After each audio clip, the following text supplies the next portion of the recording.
Hey guys, thanks for tuning in to another edition of Tuesday Morning Coffee. Today I am excited to have this great guest. She keeps me out of trouble. Her name is Kay Allen, and she is my accountant for me and also my company. And we've been with Kay now for 5-6 years, and it's just she's been awesome. I was referred to her by a good buddy of mine who owns a veterinary practice, and he told me she was great, and I really enjoyed working with her. So I was talking to Kay the other day, and I said, Kay, with all these new tax changes we're hearing about on the news every night, how's it going to affect real estate? What's going to happen? So Kay went and dug into the code, and that's what we're going to speak to today. Kay, is there any really big changes that we need to be thinking about as homeowners or anything like that, or what's coming down the pike in 2013? In 2013, most of the rules that are changed are to affect the top 2% earners in the United States. So the effect is going to be nothing on the normal person. Right. I mean, we are bringing back the phase out of itemized deductions. Okay. So if your income is over $300,000, you're going to get a 3% phase out of your itemized deductions. This goes back to a 2005 tax law. Yeah. But once again, $300,000 in salary is not going to really affect the majority of people. That's not the majority of us. But for instance, if somebody out there is making, let's say, $300,000 in salary, and they're making another $100,000 on their investments that year, so in 2013 they made $400,000. And they had $50,000 in charitable or itemized deductions. Right. So what would that look like to them? How would that affect them?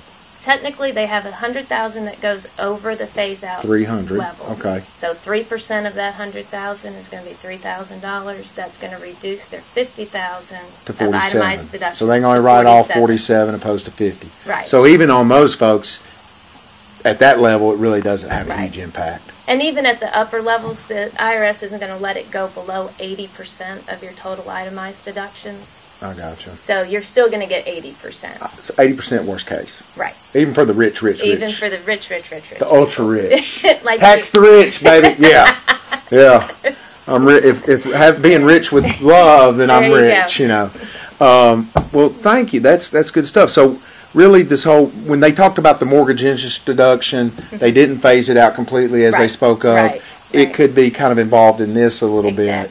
But, and a lot of what was going on is that the tax code is like an onion. There's many, many layers, and when one tax code expires, it rolls back to whatever the previous tax code was. And it can go back as far as 1960 if it hasn't been taken care of. I got a question. We talk about in Tennessee, I've been seeing a lot of writing where the governor wants to get rid of the Tennessee death tax. He says it's very unfair. It basically is a deterrent for wealthy people wanting to die here. Right. What is a death tax? What does that mean? What's he talking about? When you pass away, whatever assets that you have become your estate. Right. And the state of Tennessee takes a portion of that in tax before it's distributed out to your heirs. Okay. Does the federal government also? They do, but the limits are very, very high at this point. Right. I believe it's like $5 million at this point. So you'd have to have over a $5 million estate. Okay, but Tennessee, I guess for years, has been taking their fair share. They do. They take their fair and share. I guess that's what the governor's talking about, that trying to phase that out. I gotcha. Well, I could see that, because if you're a business owner and you're providing jobs in the state, but you're getting near that age, you may want to fly the coop. Right. And the big thing around here are people that own farms. You know, they bought farms back, 1910 with $5 an acre, and so now they have all this acreage. I gotcha. When the dad dies, then it goes so the family basically has to sell the thing just to pay the taxes. Exactly. Gotcha. Because they get the stepped-up basis in it, and so it goes up to whatever its fair market value is the date that the person passed away, and that's the value for the estate. I gotcha. So that becomes a huge problem. That's good stuff. Good information. You're so smart. No. Kay is also an accomplished author, and I have read one of her books. It's called Cookies for Dinner, and we're going to put it down on the bottom of the screen. It should be there right now. Kay Allen and Pam Johnson Bennett. Johnson Bennett wrote this book, and it's just real neat stories about children and stories in your life, I guess. Right. And it's a collection of short stories that Pam and I wrote about becoming mothers. This first book is about how we became mothers.